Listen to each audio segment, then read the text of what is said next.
sometimes you'll hear some negative things. It's always from outside countries. America will be very strong. And, you know, if I'm a foreign country, they're going to do fine.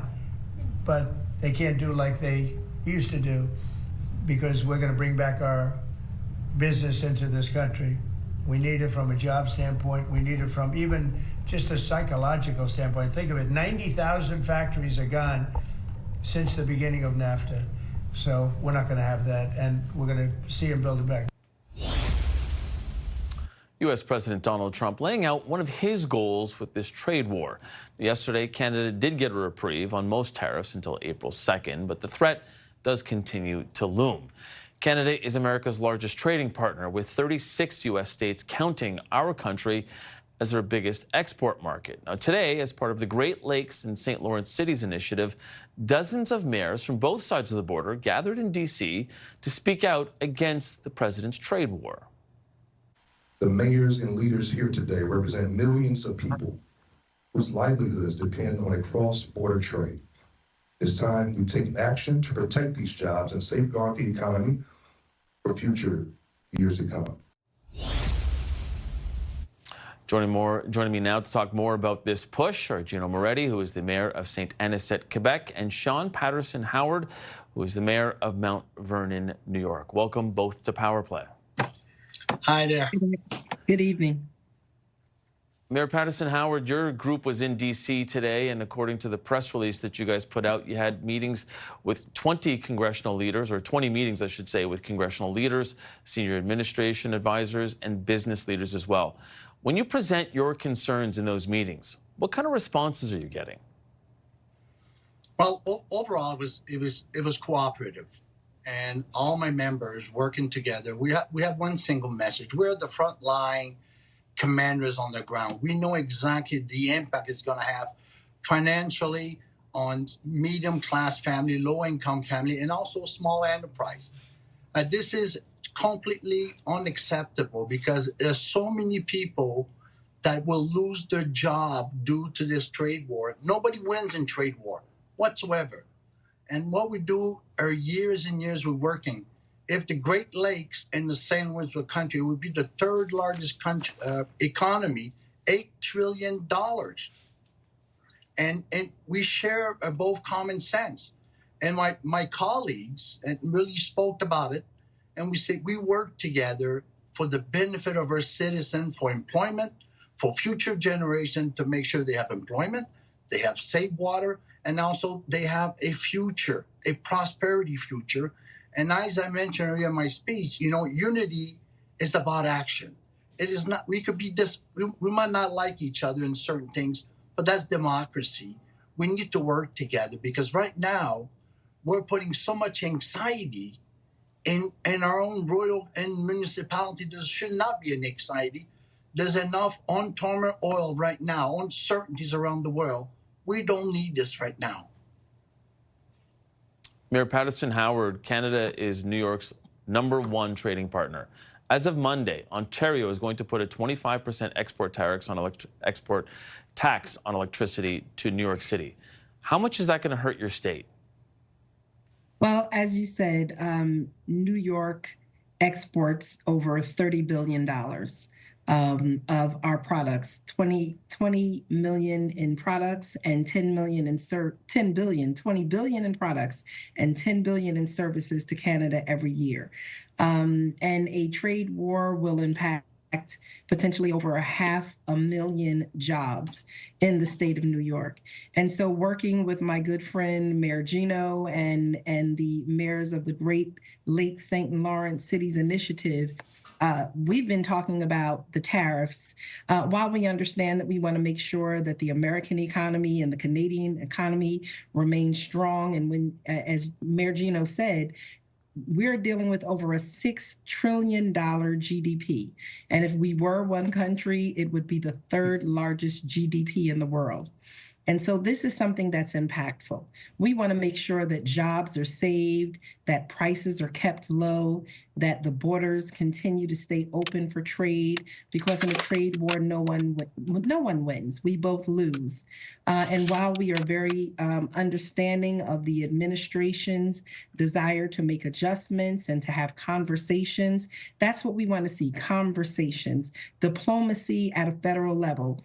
As mayors, we can have all of the subnational diplomacy that we want, but the diplomacy for this trade and tariffs have to take place at a national level.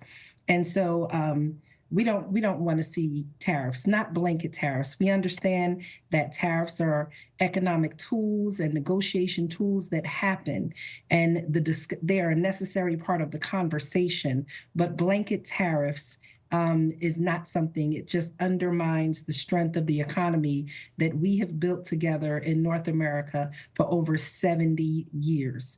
Our economies are inextricably intertwined.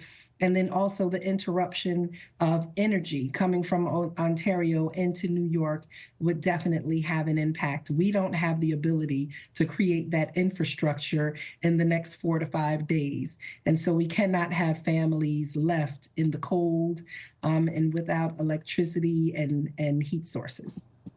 If I might add, mayors have no boundaries. Doesn't matter what nationality we have the same problem daily after days.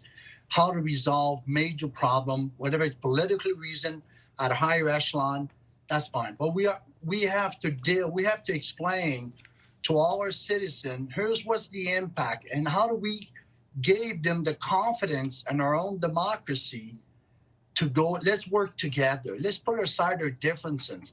You know, if mayor would govern, we would look after the people first.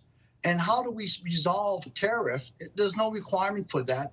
Our relationship over 150 years, and if we look back at history, Canada was in First World War before my colleague in the United States.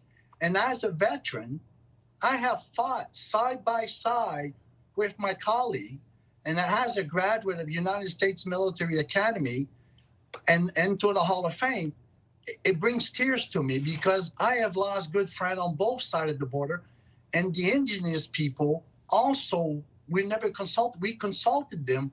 What is the impact of this to everybody? To livelihood, business, economy. It has an impact. And right now, our biggest fear, anxiety will create mental problem, difficulty, and that's going to have a major impact on a social economy base in both countries. I just want to say, Patterson-Howard, go ahead, and then I've got a question for you. Yes, we're operating in an environment right now that is very volatile and uncertain. It's complex, it's ambiguous. And right now we need to understand clearly, what is the vision? We need to understand the direction that we're going in. We want clarity around the conversations with tariffs and not just having blanket tariffs. And as governments, both on a federal, a state, and a local level, we have to be agile. We have to know how to pivot and move in this type of environment. And so again, we just want to bring down some of the temperature of the conversations and drill into what exactly are the issues so that we can find solutions.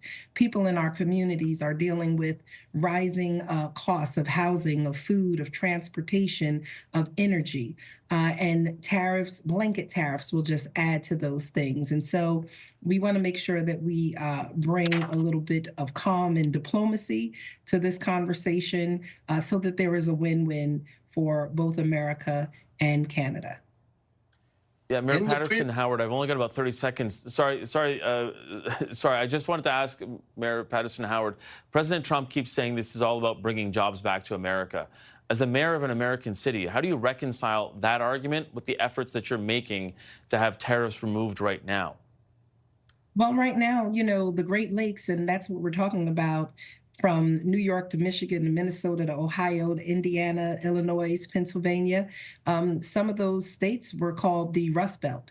And this is an opportunity now to have them be the Opportunity Belt by bringing manufacturing and working together across our borders. Again, we are over a $6 trillion economy, and we can go from Rust Belt to Opportunity Belt. Manufacturing will come back in those cities, and a lot is being exported from those states to Canada. So there are plenty of opportunities for solution and resolution. Okay, unfortunately, we're going to have to leave the conversation there. Mayor Moretti, I apologize. I promise we'll have you back on again, but we're running out of time. Gino Moretti is the mayor of Saint-Anicet, Quebec, and Shawyn Patterson-Howard, the mayor of Mount Vernon, New York. Thank you both for being on Power Play.